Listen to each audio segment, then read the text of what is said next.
Touch that car again, and security will escort you out. The words cracked through the showroom like a slammed door, sharp enough to turn heads from one side of the building to the other. Conversation stopped. Coffee cups paused halfway to lips. Even the soft jazz drifting through the ceiling speakers suddenly felt distant. At exactly 10:14 on a bright Texas morning, inside one of Dallas's most prestigious luxury car dealerships, every eye landed on the same woman. Monica Reed stood beside a midnight black performance SUV displayed under a circle of white lights. She didn't move. She didn't argue. She didn't even look surprised. The sales manager, Bradley Foster, stood several feet away with her arms folded tightly across her chest, confidence radiating from every word. To her, this situation was already settled. Monica looked nothing like the customers who normally walk through those glass doors. No flashy designer suit. No diamond jewelry flashing under the lights. No assistant carrying documents behind her. Just a charcoal blouse, tailored dark trousers, and understated heels. Bradley looked her up and down one more time before shaking her head. "Ma'am, this isn't a museum. If you're not buying, you're blocking serious customers." A few people exchanged uncomfortable glances. One woman near the reception desk lowered her eyes. Another customer quietly stepped aside, sensing tension in the air. Monica rested one hand lightly on the vehicle's side mirror. Her expression never changed. The SUV reflected the bright showroom lights across its polished surface, turning the black paint into a mirror. Bradley took a step closer. "Did you hear me?" she asked. "People come here to purchase vehicles, not to waste everyone's time." The silence that followed felt heavier than the words themselves. Monica finally turned toward her. Calm eyes. Steady posture. Not a trace of anger.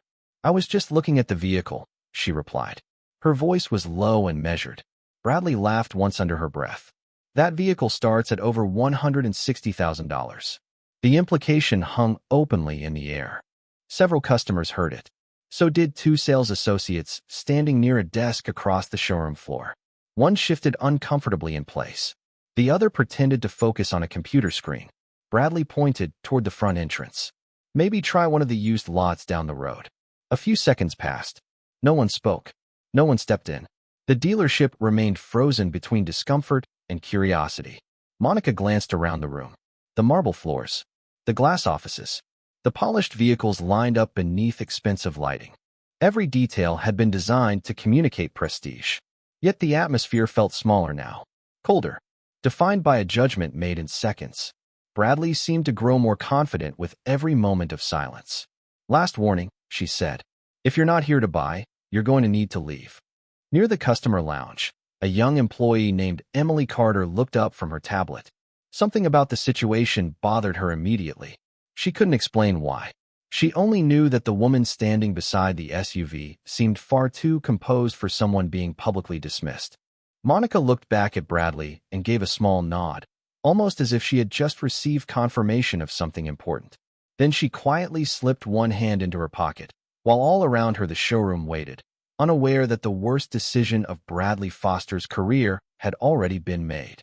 Monica Reed discreetly activated the voice recorder on her phone before slipping it back into her pocket and returning her attention to the vehicle as though the confrontation had never happened. That calm unsettled people more than anger would have. Bradley Foster expected an argument. She expected excuses. She expected embarrassment. Instead, she got silence.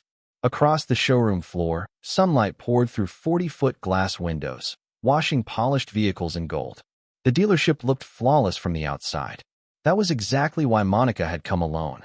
She had spent the last 6 months reviewing customer complaints from locations across the country. Most were ordinary. Delayed paperwork, inventory issues, service appointments running behind schedule. But a handful carried a different tone. Customers describing being ignored, judged, dismissed before anyone learned who they were.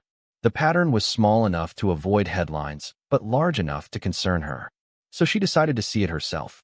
No executives, no announcements, no advance notice. Just a woman walking through the front door, the way any customer would. Bradley did not know any of that. To her, Monica was simply another person who did not fit the image she had already created in her mind.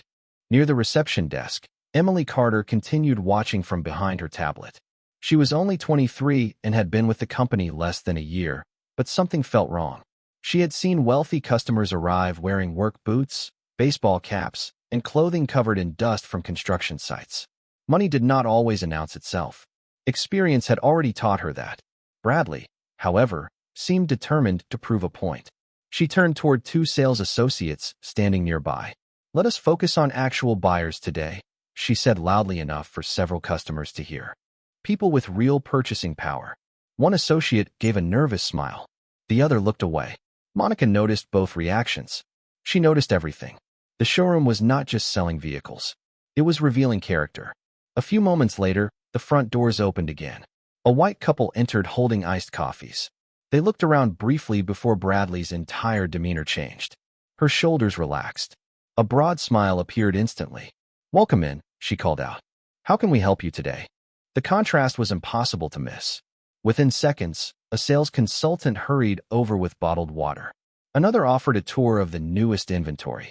The couple had not even mentioned a budget. They had not discussed financing. Yet they were already receiving the treatment every customer deserved. Emily glanced back toward Monica. She remained alone beside the SUV. No salesperson, no brochure, no questions, no assistance. The difference hung in the air like a spotlight. Monica slowly walked around the vehicle, studying its design while listening to the conversations unfolding around her. She was not examining the SUV anymore. She was examining the people. A small smile almost appeared at the corner of her mouth before disappearing again. Not because she was pleased, because another piece of the picture had fallen into place. Across the room, Bradley laughed with the new customers and gestured proudly toward a row of luxury vehicles. Then she looked back at Monica for just a second. The smile vanished. Her expression hardened. And for the first time that morning, Emily saw something she would never forget. Monica was not standing there like a rejected customer. She was standing there like a woman collecting evidence. The longer Monica Reed remained in the showroom, the more obvious the pattern became. It was not hidden behind complicated policies or buried beneath paperwork. It was happening in plain sight.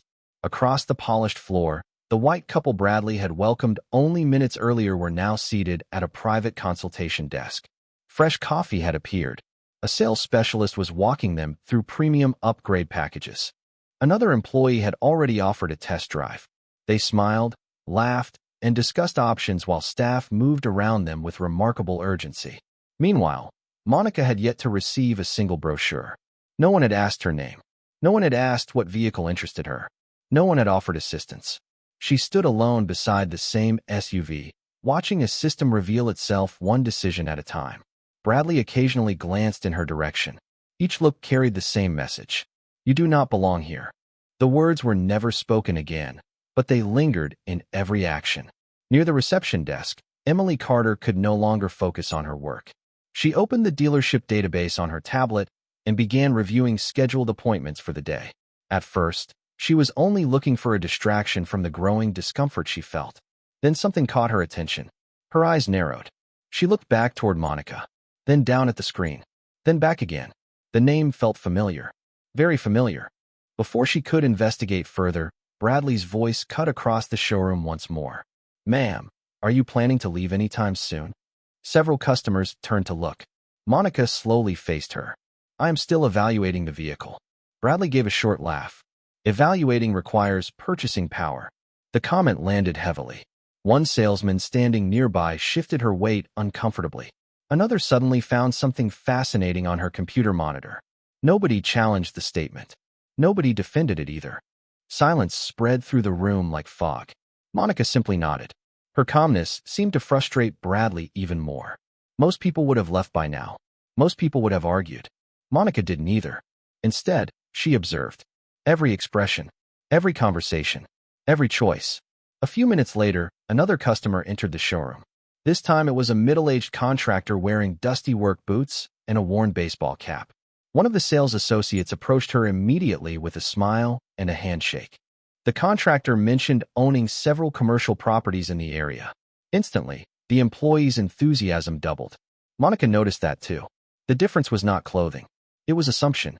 Bradley had already decided who deserved attention and who did not. Across the room, Emily quietly enlarged the customer record on her screen. Her heartbeat quickened. She recognized the name now. She had seen it during orientation training months earlier. Not because it belonged to a customer, because it belonged to someone far more important. She looked up at Monica again. The pieces refused to fit together. If her memory was correct, the woman standing alone beside the SUV should not have been ignored by anyone in the building. Emily swallowed hard. For the first time that morning, she stopped wondering whether something was wrong. She started wondering how much trouble was about to arrive. Monica Reed remained beside the SUV while the showroom continued moving around her. Salespeople crossed the floor carrying folders. Customers discussed financing packages. Televisions mounted on the walls displayed polished advertisements promising luxury, trust, and exceptional service. Yet beneath the polished surface, something else was unfolding. Emily Carter stared at the customer record on her tablet, her pulse quickening with every second. She checked the name again. Then she checked it a third time. There was no mistake. During her onboarding months earlier, senior leadership had presented a series of training materials about the company's history. One slide featured a photograph of a woman standing beside the first dealership the company ever acquired. The name beneath the image had been Monica Reed. Emily remembered it because the story had impressed her. A businesswoman who started with a single struggling location and eventually helped build one of the largest automotive retail groups in the country. The woman in that photograph had worn a suit. The woman standing near the SUV wore faded jeans and a black polo. Yet the eyes were the same. The calm expression was the same. Emily felt a chill move through her chest. Across the showroom, Bradley continued speaking with customers as if nothing unusual was happening. She laughed loudly, shook hands, offered discounts. But every few minutes her gaze drifted back toward Monica. Each glance carried irritation. Monica noticed it. She noticed everything. Near the customer lounge, a woman named Robert Hayes had been waiting for her vehicle to finish service. She had watched nearly the entire interaction from the beginning. At first, she assumed there had been some misunderstanding. Now she was not so sure. She quietly lifted her phone and began recording short clips of the showroom floor. Nothing dramatic, just enough to document what she was seeing. The contrast was impossible to ignore. One customer receiving exceptional treatment, another receiving none at all. Emily finally stood from her desk. Her legs felt unsteady as she crossed part of the showroom. She stopped several feet from Monica. "Ma'am," she said carefully. Monica turned toward her. "Yes. Have we met before?" she asked. A faint smile touched her face. "I do not believe so." Emily hesitated. "I think I recognize your name." Bradley immediately noticed the conversation. Her expression darkened. She walked toward them with quick steps. "Emily," she said sharply, "do not bother the guests." The word guests sounded strange after everything that had happened. Emily swallowed hard. "I was only trying to help. Every customer deserves the same respect." Bradley folded her arms. "Then help the customers who are actually shopping." The air tightened again. Several nearby employees pretended not to listen, but every one of them heard it. Monica remained perfectly composed. Emily looked from Bradley to Monica and back again. For the first time all morning, she made a decision. "With respect," she said quietly, "I think she deserves the same service everyone else receives." Bradley stared at her in disbelief. The showroom fell silent around them. A witness had finally spoken. And once the first voice broke the silence, it became much harder for everyone else to pretend they saw nothing. Monica Reed looked at Emily for a moment, and in that brief silence, she realized something important. She was not surprised by any of this. The dismissive comments, the assumptions, the uncomfortable looks from employees pretending not to notice. None of it seemed new to her. Bradley Foster let out a short laugh and shook her head. "Emily, I suggest you get back to work." Her voice was calm, but the warning underneath it was impossible to miss. Emily lowered her eyes for a second, then looked back at Monica. She could feel dozens of eyes shifting between the three of them. Customers sensed that something had changed. The atmosphere inside the showroom no longer felt like a place where cars were being sold. It felt like a test nobody knew they were taking.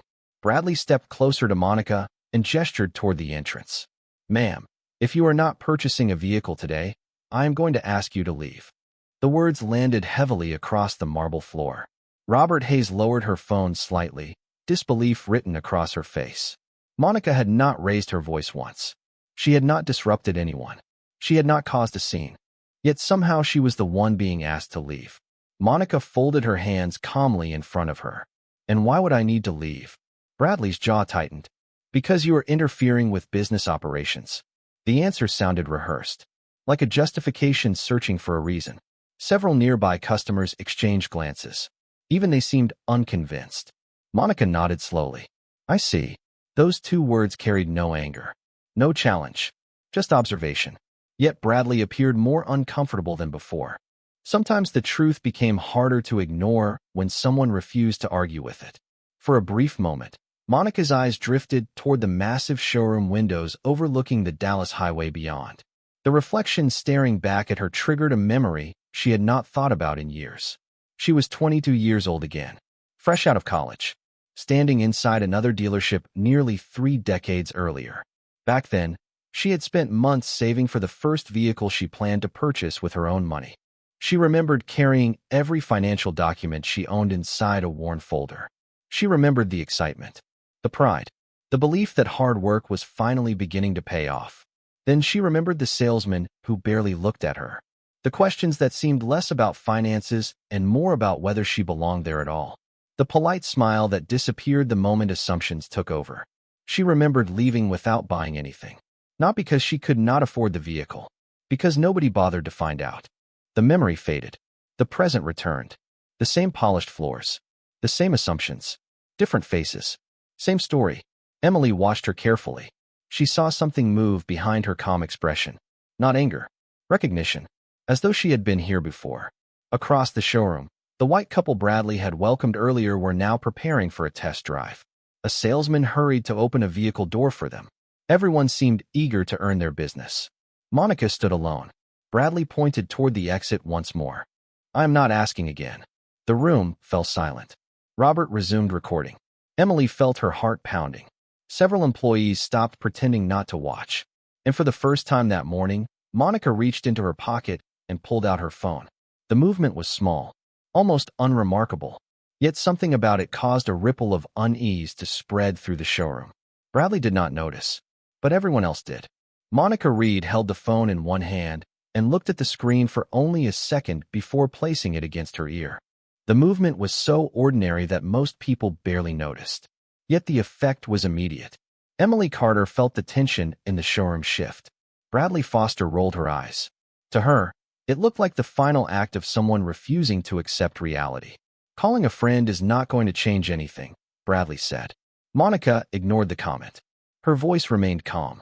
Sophia. The response came instantly. Good morning, Ms. Reed. Several employees glanced toward one another. The level of professionalism in the voice surprised them. Monica slowly turned and looked across the showroom floor. Activate Protocol 7. There was a brief pause. Not confusion. Verification. Then Sophia replied, Understood. Protocol 7 is now active. I am notifying regional leadership and opening a full customer experience review. Do you require live monitoring? Monica watched Bradley carefully. Yes. Done, Sophia answered. All communications are being documented beginning at 10:29 a.m. Central Time. Monica lowered the phone slightly. Thank you. She ended the call and slipped the device back into her pocket. Bradley laughed openly this time. What exactly was that supposed to accomplish? The question hung in the air. Monica simply looked at her. No answer. No explanation. Just silence. Somehow that silence felt heavier than any argument could have. Across the room, Robert Hayes continued recording. She had no idea what Protocol 7 meant, but she knew confidence when she saw it. Monica looked like a woman following a process, not making empty threats. Emily felt the same thing. She returned to her tablet and searched deeper into company records. What she found made her stomach tighten. Photographs, corporate announcements, internal leadership presentations. The more she looked, the clearer the picture became. She slowly covered her mouth with one hand. Bradley was standing directly in front of someone whose name appeared throughout the company's history. Yet she remained completely unaware. Near the test drive area, the white couple who had received VIP treatment began noticing the growing tension as well. Their salesman stopped speaking halfway through a financing explanation and glanced toward the center of the showroom. Conversations were fading. Curiosity was taking over. Bradley sensed attention shifting away from her and doubled down. Let me make this simple, she said. You are not buying a vehicle today. You are not meeting with management. And you are not staying here. Monica tilted her head slightly. Those are interesting assumptions. Bradley folded her arms. They are facts. Monica looked around the showroom. Glass offices, sales desks, employees pretending to work while secretly listening. Customers quietly watching from every corner. The entire room felt charged now, like the air before a storm. Then her phone vibrated. One short notification. Nothing more. Monica glanced at the screen and saw a message from Sophia. Regional Director connected. Corporate Review Team active. Monitoring live. She locked the screen without responding. Emily noticed the movement. So did Robert. Neither knew what the message contained, but both saw the subtle change in Monica's expression. Not satisfaction. Confirmation. The process had begun. Bradley, meanwhile, remained completely confident. She straightened her tie and looked around as though the situation was already over. What she did not realize was that the moment Monica made that call, the showroom stopped being a dealership and became an investigation. And somewhere beyond those glass walls, people with authority were already listening. Monica Reed stood quietly at the center of the showroom while dozens of eyes remained fixed on her. The silence felt different now. It was no longer the silence of dismissal. It was the silence that comes when people sense they are missing a critical piece of the story. Bradley Foster checked her watch and let out an impatient breath. I think we are finished here, she said. You made your phone call. Nothing changed. Monica looked at her steadily. You are right about one thing. Bradley smirked. Which is? Monica glanced toward the glass offices overlooking the showroom floor. Something changed. Before Bradley could respond, a sharp notification sounded from several employee computers at the same time. Heads turned instantly. Sales associates stared at their screens. Managers inside nearby offices paused their conversations. Even the receptionist looked up. The notification banner carried a corporate priority designation that few employees had ever seen. Emily Carter watched the message appear on her monitor and felt her pulse jump. Mandatory live review. Regional leadership connected.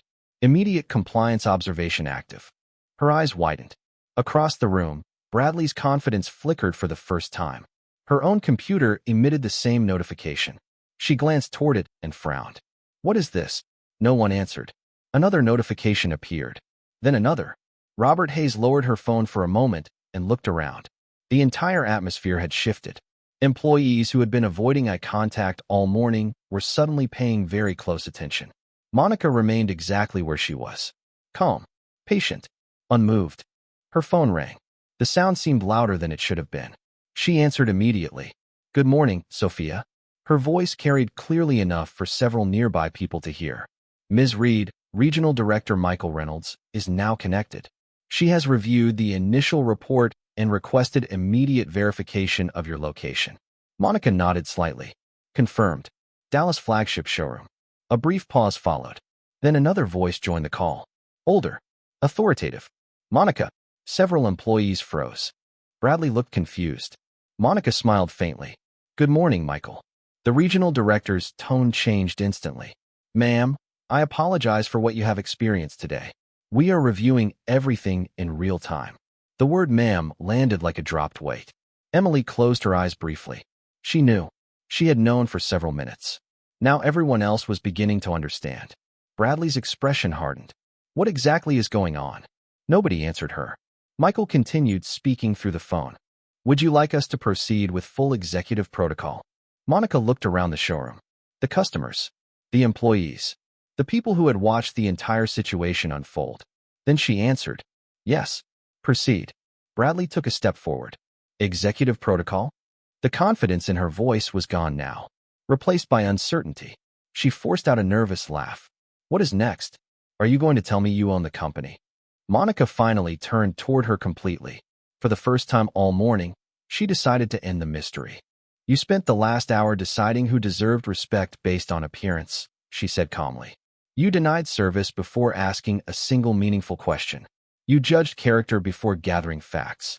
Bradley stared at her. Monica continued. The reason that matters is very simple. The entire showroom seemed to stop breathing.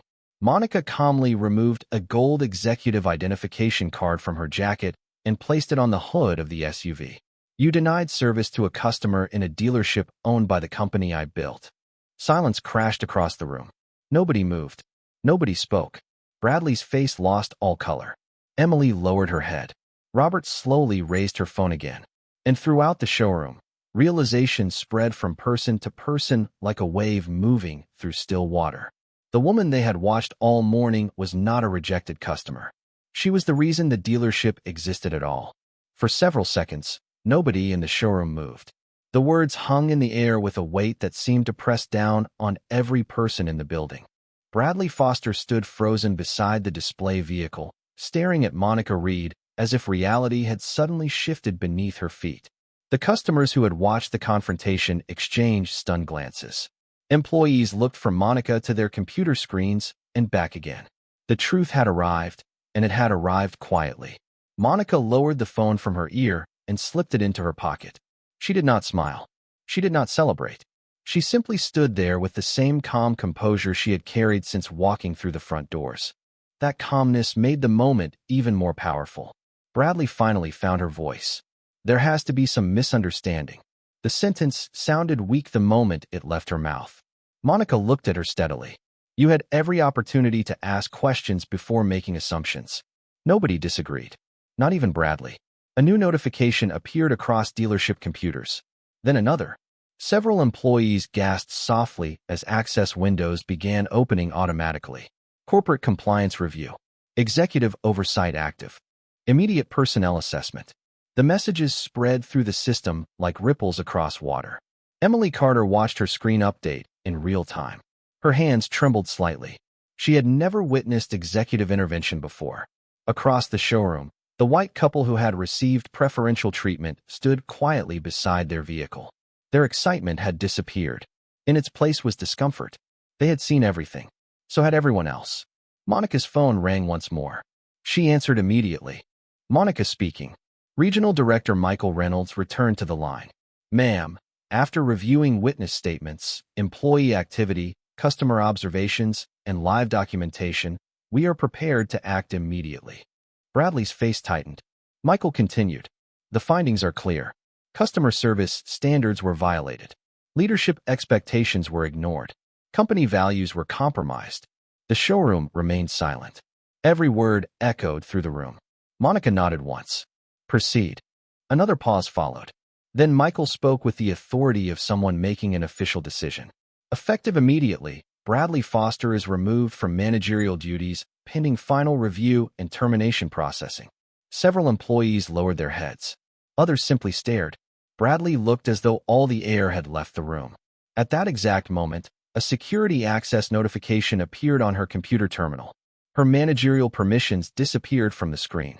The company identification badge clipped to her belt emitted a short electronic tone.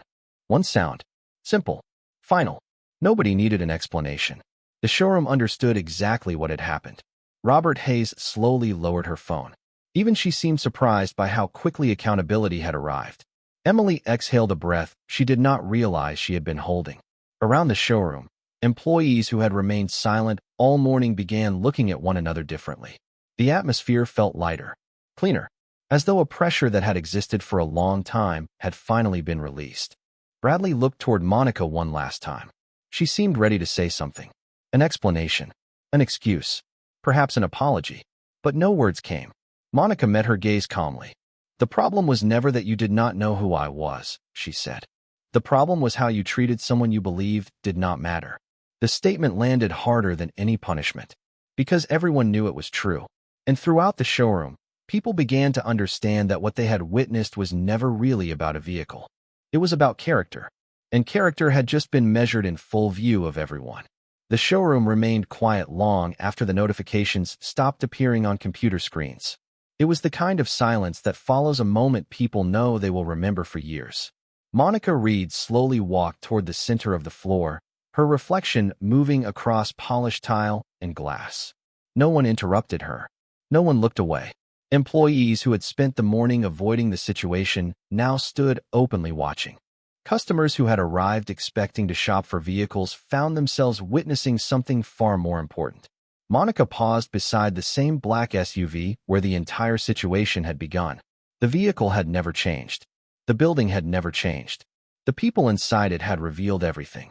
Emily Carter stood near the reception desk, holding her tablet against her chest.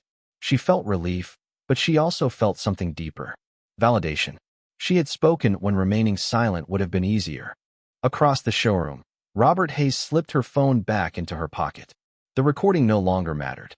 The truth had already spoken for itself. Monica looked around the room. Some employees appeared embarrassed. Others appeared thoughtful. A few seemed genuinely shaken. She understood all of it. Leadership had taught her something over the years. Most people do not reveal their values when life is easy.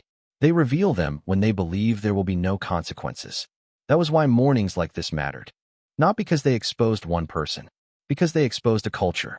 Her phone vibrated once more. Sophia had sent a final update. Corporate review complete. Employee interview scheduled. Customer experience audit expanded nationwide. Monica read the message and placed the phone away. The process would continue long after she left. That was the point. Accountability was not about a single decision. It was about raising a standard. The white couple who had received special treatment earlier approached her cautiously. The husband cleared her throat. "Ma'am, we did not realize what was happening." Monica nodded politely. Most people do not at first. The woman looked down. "We should have said something sooner." Monica offered a small smile. "The important thing is recognizing it when you see it." They thanked her and quietly walked away. The conversation lasted less than 30 seconds, but several employees heard every word. Another lesson. Dignity did not require humiliation. Strength did not require shouting. The strongest moments often arrived in the calmest voice. Near the front windows, sunlight continued pouring into the showroom exactly as it had at the beginning of the day. Customers resumed moving through the building. Conversations slowly returned. Business would continue.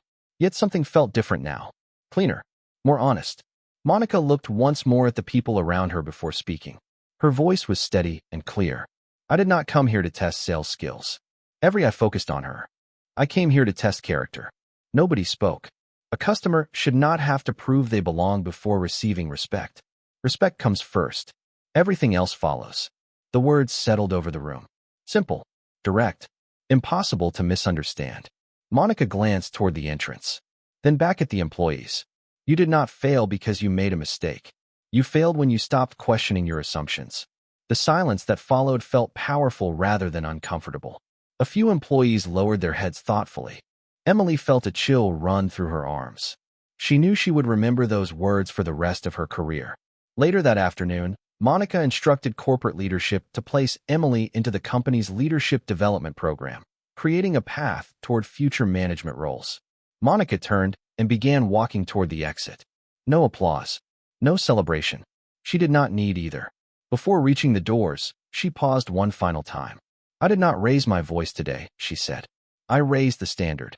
Then she stepped into the Texas sunlight, leaving behind a showroom that looked exactly the same from the outside, but would never be quite the same again.